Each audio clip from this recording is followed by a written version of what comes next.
नमस्कार। आकाशवाणी से समाचार प्रभात के साथ मैं विशाल शर्मा।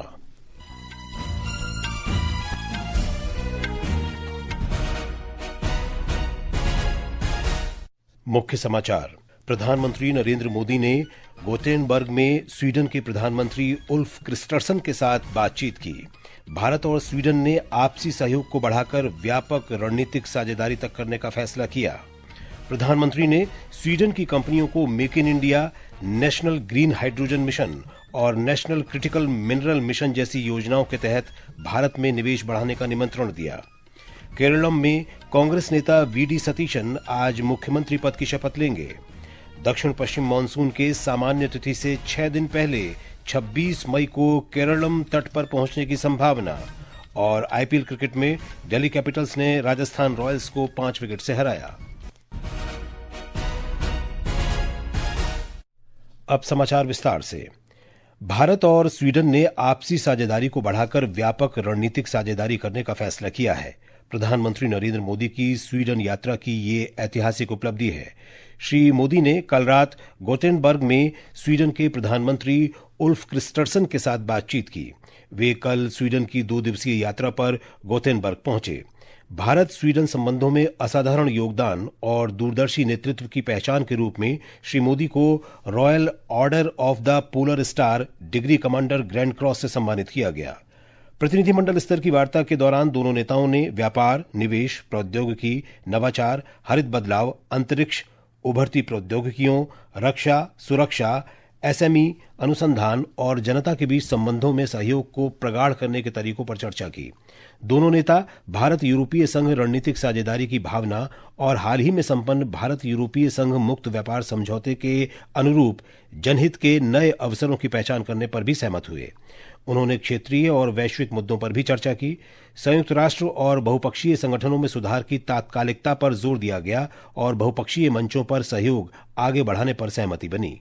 यात्रा के दौरान दोनों देशों ने वर्ष 2026 से 2030 तक के संयुक्त कार्य योजना अपनाई, जिसका उद्देश्य अगले 5 वर्षों में द्विपक्षीय आर्थिक आदान प्रदान को दोगुना करना है। India Sweden stronger together towards 2047 theme के तहत दोनों देशों ने 2027 में भारत में द्विपक्षीय व्यापार एवं निवेश शिखर सम्मेलन आयोजित करने पर सहमति जताई। स्वीडन उद्योगपति और प्रमुख कंपनियों के प्रतिनिधियों के साथ बातचीत में प्रधानमंत्री ने मेक इन इंडिया और मेड विद स्वीडन पहल के तहत निवेश बढ़ाने का आह्वान किया, विशेषकर राष्ट्रीय हरित हाइड्रोजन मिशन और क्रिटिकल मिशन मिनरल मिशन जैसे क्षेत्रों में। दोनों देशों की साझेदारी अब सेमीकंडक्टर और मजबूत सप्लाई चेन जैसे उच्च विकास वाले क्षेत्रों पर विस्तारित होगी। तकनीकी और जलवायु परिवर्तन के क्षेत्र में भी यात्रा के दौरान कई महत्वपूर्ण समझौते हुए। प्रधानमंत्री ने पहलगाम आतंकी हमले के बाद भारत के प्रति समर्थन व्यक्त करने के लिए स्वीडन का विशेष आभार भी व्यक्त किया। आतंकवाद पूरी मानवता के लिए गंभीर चुनौती है।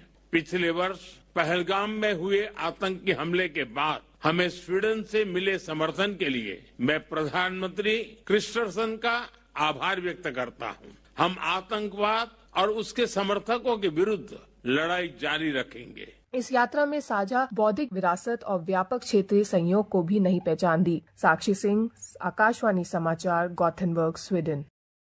प्रधानमंत्री 5 देशों की यात्रा के चौथे चरण में आज नॉर्वे जाएंगे। वे तीसरे भारत नॉर्डिक शिखर सम्मेलन में शामिल होंगे और द्विपक्षीय बैठकें करेंगे। ये श्री मोदी की नॉर्वे की पहली यात्रा होगी। 43 वर्ष बाद भारत के कोई प्रधानमंत्री नॉर्वे जा रहे हैं। प्रधानमंत्री मोदी सम्राट हेराल्ड पंचम और महारानी सोनिया से मिलेंगे और प्रधानमंत्री जोनास गहर स्टोर के साथ बातचीत करेंगे। प्रधानमंत्री मोदी नॉर्वे के प्रधानमंत्री के साथ भारत नॉर्वे व्यापार और अनुसंधान शिखर सम्मेलन को भी संबोधित करेंगे। यह यात्रा भारत नॉर्वे संबंधों में हुई प्रगति की समीक्षा करने और उन्हें मजबूत बनाने के तरीकों को खोजने का अवसर प्रदान करेगी। इसमें व्यापार और निवेश पर विशेष ध्यान दिया जाएगा। तीसरा भारत नॉर्डिक शिखर सम्मेलन कल होगा। इस सम्मेलन में श्री मोदी के साथ नॉर्वे, डेनमार्क, फिनलैंड, आइसलैंड और स्वीडन के प्रधानमंत्री शामिल होंगे। साक्षी सिंह की रिपोर्ट के साथ समाचार कक्ष से मैं मुकेश कुमार। केंद्रीय स्वास्थ्य और परिवार कल्याण मंत्री जगत प्रकाश नड्डा 79वें विश्व स्वास्थ्य सम्मेलन में भाग लेने के लिए स्विट्जरलैंड पहुंच गए हैं। सम्मेलन 18 से 23 मई तक चलेगा। इस वर्ष सम्मेलन का विषय है वैश्विक स्वास्थ्य को नया स्वरूप देना, साझा जिम्मेदारी। श्री नड्डा ने सोशल मीडिया पोस्ट में कहा कि ये वैश्विक स्वास्थ्य चुनौतियों से निपटने में सामूहिक प्रयासों के महत्व को प्रदर्शित करता है। उन्होंने कहा कि ये सम्मेलन 165 से अधिक देशों के स्वास्थ्य मंत्रियों, गणमान्य जनों और सार्वजनिक स्वास्थ्य विशेषज्ञों को एक मंच पर लाएगा। ये समाचार आकाशवाणी से प्रसारित किए जा रहे हैं। ताज़ा समाचार जानने के लिए आप हमारे social media handle x@AIR News Hindi को फॉलो कर सकते हैं। कांग्रेस नेता वीडी सतीशन आज केरलम के मुख्यमंत्री के रूप में शपथ लेंगे। राज्यपाल राजेंद्र विश्वनाथ अर्लेकर आज सुबह 10 बजे तिरुवनंतपुरम में आयोजित समारोह में उन्हें पद और गोपनीयता की शपथ दिलाएंगे। मुख्यमंत्री पद के लिए नामित सतीशन ने कल शाम शपथ ग्रहण समारोह से पहले 21 सदस्यीय यूडीएफ मंत्रिमंडल की घोषणा की। कांग्रेस के नेतृत्व वाली यूडीएफ सरकार आज केरलम में 10 साल के अंतराल के बाद शपथ ले रही है। मुख्यमंत्री और 20 अन्य मंत्री तिरुवनंतपुरम के सेंट्रल स्टेडियम में आयोजित समारोह में शपथ लेंगे। शपथ ग्रहण समारोह को देखने के लिए यूडीएफ कार्यकर्ता कल दोपहर से ही बड़ी संख्या में राजधानी पहुंच रहे हैं। इस समारोह में कांग्रेस अध्यक्ष मल्लिकार्जुन खड़गे, लोकसभा में विपक्ष के नेता राहुल गांधी, कर्नाटक, हिमाचल प्रदेश और तेलंगाना के मुख्यमंत्री, केरलम के निवर्तमान मुख्यमंत्री पिनाराई विजयन और प्रदेश भाजपा अध्यक्ष राजीव चंद्रशेखर सहित कई वरिष्ठ नेताओं के शामिल होने की उम्मीद है। तिरुवनंतपुरम से स्मिथ एम पल्लुरूथी की रिपोर्ट के साथ समाचार कक्ष से मैं मृगनयनी पांडे। उत्तर प्रदेश के मुख्यमंत्री योगी आदित्यनाथ ने अपने मंत्रिमंडल में नवनियुक्त और पदोन्नत मंत्रियों को विभाग आवंटित कर दिए हैं।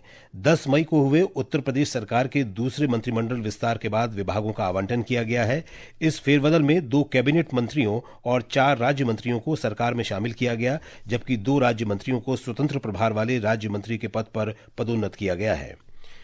केंद्रीय गृह मंत्री अमित शाह छत्तीसगढ़ के 2 दिवसीय दौरे पर कल शाम रायपुर पहुंचे। हमारे संवाददाता ने बताया है कि श्री शाह रायपुर और बस्तर में कई कार्यक्रमों में भाग लेंगे। केंद्रीय गृह मंत्री अमित शाह आज सुबह रायपुर में आपातकालीन सेवा डायल 112 के तहत नए वाहनों को हरी झंडी दिखाकर रवाना करेंगे। इसके बाद वे बस्तर जाएंगे और जिले के नेतानार गांव में जन सुविधा केंद्र का शुभारंभ करेंगे। इस केंद्र से दूरस्थ इलाकों में रहने वाले लोगों को शासकीय और डिजिटल सेवाएं आसानी से मिल सकेंगी। इसके बाद श्री शाह जगदलपुर पहुंचकर अमर वाटिका में श्रद्धांजलि अर्पित करेंगे। शाम को वे बस्तर के संग लोक सांस्कृतिक कार्यक्रम में भी शामिल होंगे। छत्तीसगढ़ के नक्सल मुक्त होने के बाद केंद्रीय गृह मंत्री का यह राज्य का पहला दौरा है। विकल्प शुक्ला, आकाशवाणी समाचार, रायपुर। मौसम विभाग ने कहा है कि दक्षिण पश्चिम मानसून सामान्य तिथि से 6 दिन पहले 26 मई को केरलम तट पर पहुंचने की संभावना है।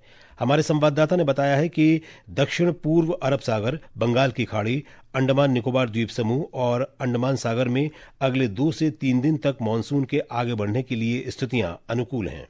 मौसम विभाग ने अनुमान व्यक्त किया है कि आज अंडमान और निकोबार द्वीप समूह, अरुणाचल प्रदेश, असम, लक्षद्वीप, नागालैंड, मणिपुर, मिजोरम, त्रिपुरा, दक्षिण आंतरिक कर्नाटक, तमिलनाडु, पुडुचेरी और कराईकल में भारी बारिश हो सकती है। वहीं विभाग ने आज पश्चिम उत्तर प्रदेश में भीषण लू चलने की संभावना व्यक्त की है। वहीं पूर्वी उत्तर प्रदेश, हरियाणा, चंडीगढ़, दिल्ली, मध्य प्रदेश, मराठवाड़ा, पंजाब, राजस्थान, तेलंगाना और विदर्भ के कुछ इलाकों में भी लू चल सकती है। मौसम विभाग के मुताबिक अगले 3 से 4 दिनों में उत्तर पश्चिम भारत के कई हिस्सों में अधिकतम तापमान में 3 से 5 डिग्री सेल्सियस तक की बढ़ोतरी हो सकती है। अमन यादव, आकाशवाणी समाचार, दिल्ली।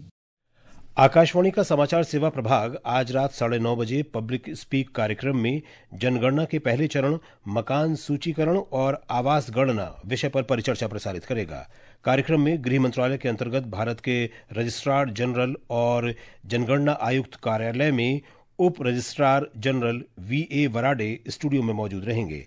कार्यक्रम के दौरान श्रोता विषय से संबंधित प्रश्न पूछ सकते हैं। हमारे नंबर हैं 011-2331-0481 और 011-2371-7171। व्हाट्सएप नंबर 9289094044 पर भी सवाल पूछे जा सकते हैं।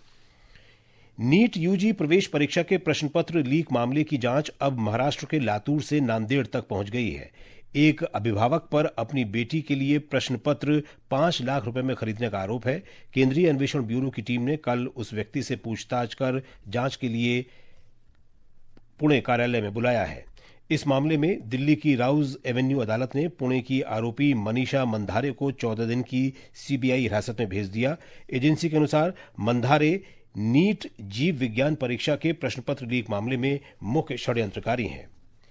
पश्चिम मध्य रेलवे ने तिरुवनंतपुरम सेंट्रल हजरत निजामुद्दीन राजधानी एक्सप्रेस में आग की घटना की जांच के लिए उच्च प्रशासनिक स्तर की जांच समिति गठित की है।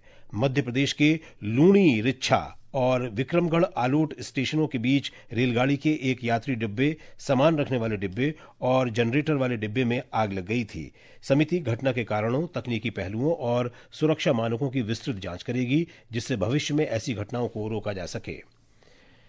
चेन्नई में आईपीएल क्रिकेट में आज शाम 7:30 बजे चेन्नई सुपर किंग्स और सनराइजर्स हैदराबाद आमने सामने होंगे। प्लेऑफ में बने रहने के लिए ये मैच दोनों टीम के लिए बेहद महत्वपूर्ण है। अंक तालिका में हैदराबाद तीसरे और चेन्नई छठे स्थान पर है। प्रतियोगिता में कल दिल्ली कैपिटल्स ने राजस्थान रॉयल्स को 5 विकेट से हरा दिया। इससे पहले रॉयल चैलेंजर्स बेंगलुरु ने पंजाब किंग्स को 23 रन से हराकर प्लेऑफ में जगह बनाई। केंद्रीय गृहमंत्री अमित शाह ने पूर्व प्रधानमंत्री एचडी देवेगौड़ा को जन्मदिन की शुभकामनाएं दी हैं। सोशल मीडिया पोस्ट में उन्होंने एचडी देवेगौड़ा को सही मायने में धरती का सपूत बताया। ये समाचार हमारी वेबसाइट www.newsonair.gov.in और हमारे news on AIR mobile app पर भी उपलब्ध हैं। और अब आज के समाचार पत्रों की सुर्खियों के साथ हैं मनोज। धन्यवाद विशाल। भारत और नीदरलैंड्स का द्विपक्षीय संबंधों को रणनीतिक साझेदारी तक ले जाने का निर्णय आज के सभी अखबारों की पहली खबर है। अमर उजाला की सुर्खी है, रक्षा, खनिज और एआई में मिलकर काम करेंगे भारत नीदरलैंड्स।